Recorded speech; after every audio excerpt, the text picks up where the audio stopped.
Bueno, vamos a abordar un tema que tiene que ver con los inventarios o las fichas de inventarios turísticos. Esto no es nuevo, ¿verdad? Esto existe desde desde la implementación de la ley 300. Que no lo apliquen en todos los municipios es diferente. Pero normalmente, pues los municipios que tienen una dependencia alta del turismo, pues normalmente sí manejan esas fichas de inventarios. El objetivo de las fichas o de los inventarios es uno, es simplemente para tomar decisiones en las administraciones públicas, como por ejemplo identificar qué productos o qué escenarios se están agotando o qué atractivos son susceptibles de promocionar de acuerdo pues, a las características de cada municipio. Las, las fichas son muy sencillas, son solamente dos caracterizaciones y de ahí para allá pues se desglosan unos formatos y con base en esos formatos es que se empieza a diligenciar la información. Casi siempre esto, la elaboración de las fichas le corresponde o a la administración pública o en su defecto al SENA apoyando las administraciones públicas. Bueno, vamos a ver entonces las, los tipos de fichas que hay. Pero antes de eso, el, el Estado define que estas fichas en teoría se deberían estar actualizando cada vez que haya un cambio de administración pública. Pero la verdad es que esto lo actualizan más o menos una vez cada 10 años, o en su defecto cada vez que se agota un escenario turístico y hay que hacer cambios por otro. El caso más relevante es, por ejemplo, Guatapé, si la Guatapé, cuando se estaba haciendo un uso elevado de la Piedra del Peñol y se hizo una migración para que todas esas personas que visitaban la Piedra del Peñol también visitaran escenarios de Guatapé como el malecón o lo que tiene que ver con la represa, con la hidroeléctrica. Esas son las dos caracterizaciones principales de las fichas, es decir, hay elementos de carácter patrimonial que están involucrados dentro de la elaboración de las fichas y hay elementos de carácter natural que tiene que ver con todos los escenarios mmm, o con todo lo que se denomina naturaleza en un ente territorial. Esa pues tiene unas clasificaciones, una caracterización muy ligada a la parte geográfica. Y la parte patrimonial pues sí varía muchísimo según las características pues, de cada municipio. Por ejemplo, o sea, se subdividen en bienes de interés patrimonial material, es decir, construcciones en términos generales. Las inmateriales que serían de dos tipos, las festividades y los grupos de interés especial, que no siempre aplica, pues, dependiendo también de cada ente territorial. Según el Estado, la definición que da patrimonio cultural en general es el conjunto de bienes y manifestaciones culturales, en este caso materiales e inmateriales, que se encuentran en permanente construcción. Por ende, siempre es susceptible de que haya un nuevo escenario o que se descubra un nuevo escenario como bien de interés patrimonial, material o inmaterial. Según el Estado, las, las festividades pues tienen una alta carga tradicional, por ende son actividades que se realizan periódicamente. Y de acuerdo a los grupos de interés especial, pues estarían algunas poblaciones con grupos poblacionales muy pequeños con unas características que lo hacen muy especial, muy diferente. Eso es lo que define el Estado como, como bienes de interés patrimonial material. Pues para el caso de Puerto Triunfo, el faro, a pesar de que es algo nuevo, es un elemento que ya cumple características como un bien de interés patrimonial, es decir, es una construcción que se generó hace poco, que identifica al municipio y que es susceptible de explotarse en su buena definición con fines turísticos. Pero más allá pues, de un faro, pues hay patrimonio cultural, por ejemplo, de carácter arquitectónico, el que es la inmensa mayoría. Y eso puede ser una casa antigua, una construcción militar, puede ser un, un escenario de carácter religioso que también abundan en el país. Puede ser, por ejemplo, una casa de la cultura, un colegio. Es decir, hay muchísimas subdivisiones de esto, pero todas están ligadas a construcciones hechas por la población o por cualquier comunidad pues, que se albergue dentro del escenario. Um, Eso también, por ejemplo, involucra eh, construcciones mineras, construcciones o escenarios con fines arqueológicos.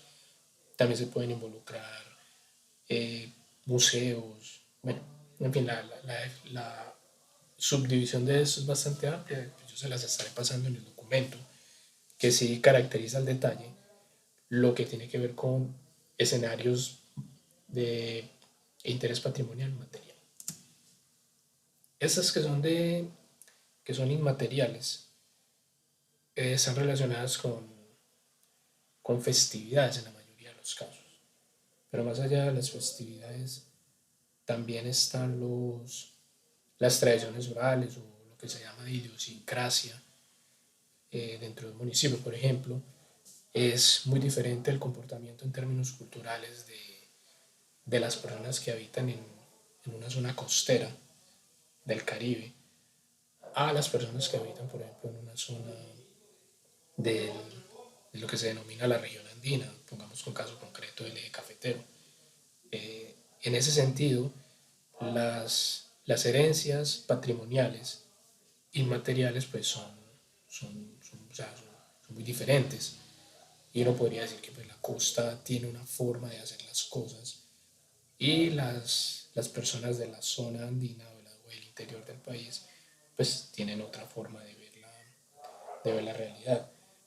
Eso involucra cosas como por ejemplo la jerga, las expresiones, eh, que eso hace parte de las tradiciones orales. Tiene que ver por ejemplo con una cosa muy particular que técnicamente se denomina la medicina tradicional, pero que en otros términos serían simplemente como los, eh, las tradiciones de las comunidades para subsanar problemas de salud pública o, o inconvenientes de salud que se presentan por cuestiones del clima regularmente. Están, por ejemplo, las expresiones artísticas, el folclore concretamente, hace parte de todo este cuento del patrimonio cultural y material.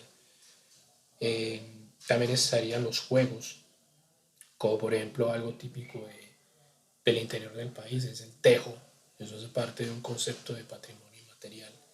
Y un concepto, por ejemplo, de patrimonio inmaterial en los municipios ribereños, o sea, donde están, ya me entiendas, de ribereños Río Cauca o Río Magdalena, es lo que tiene que ver con la pesca y la forma en cómo se lleva a cabo la pesca. Todo eso son actividades de tipo inmaterial que son susceptibles de generar o de involucrarse en un inventario. Y dentro de las festividades, pues, entiéndase las fiestas tradicionales de cada municipio, como por ejemplo el caso de Puerto Triunfo, las fiestas del limón, que pues, son conocidas al menos en términos regionales. A veces hay concursos de relevancia, a veces hay actividades o eventos de carácter religioso, como por ejemplo la Semana Santa en Popayán, que es muy conocida a nivel nacional.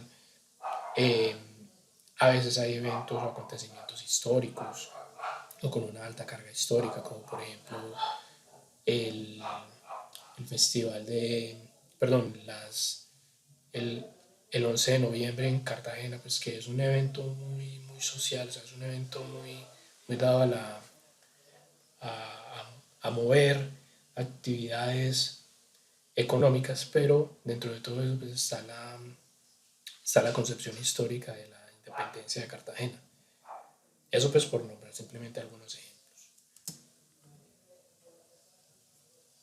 Ese por ejemplo es un evento relativamente nuevo en, en la zona de Puerto Triunfo y es el Festival de Motos, que pues ya como tiene una periodicidad, pues hace parte de esas actividades en las cuales el municipio está pendiente, pues para mover economía o sencillamente para organizarse y adecuar el municipio para este tipo de eventos, para este tipo de carreras que se llevan a cabo cada año.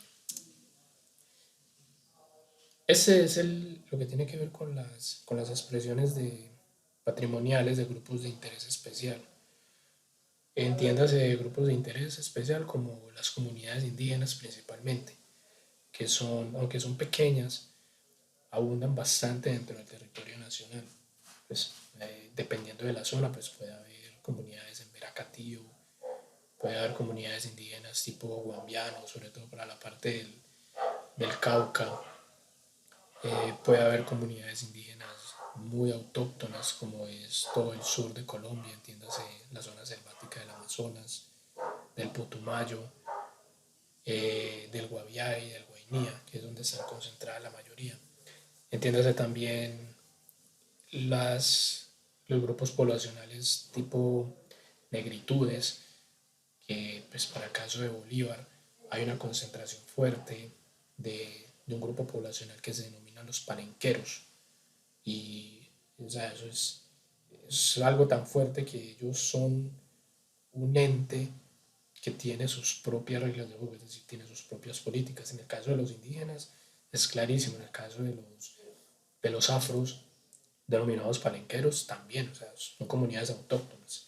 Entiéndase también, por ejemplo, las comunidades de interés especial que habitan en San Andrés, llamados raizales, y es esa mezcla de todas esas culturas caribeñas, de pues, esas islas cercanas de Aruba, Curazao, Naire, de más al oriente de de esas islas de Trinidad y Tobago, que de alguna manera todas tienen un comportamiento, un parámetro muy similar, pero son, en términos de grupo, son bastante pequeñas.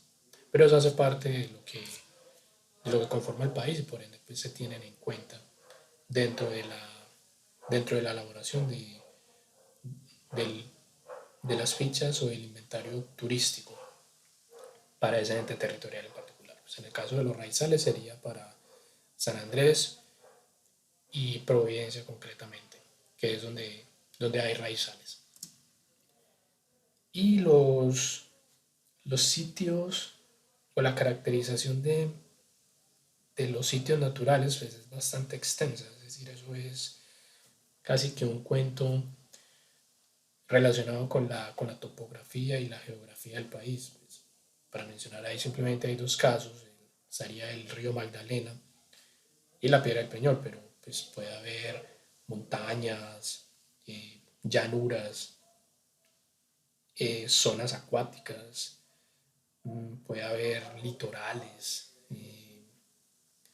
algunos escenarios paisajísticos, puede haber territorios insulares, es decir, las islas o los archipiélagos del ente territorial, que en este caso sería Colombia. Puede haber lugares de caza y pesca. Hay áreas protegidas que para el caso de Colombia, pues cada vez son más las áreas que se denominan en protección por parte del Estado. Puede haber páramos, zonas de aguas subterráneas. Es decir, hay una clasificación bastante detallada de,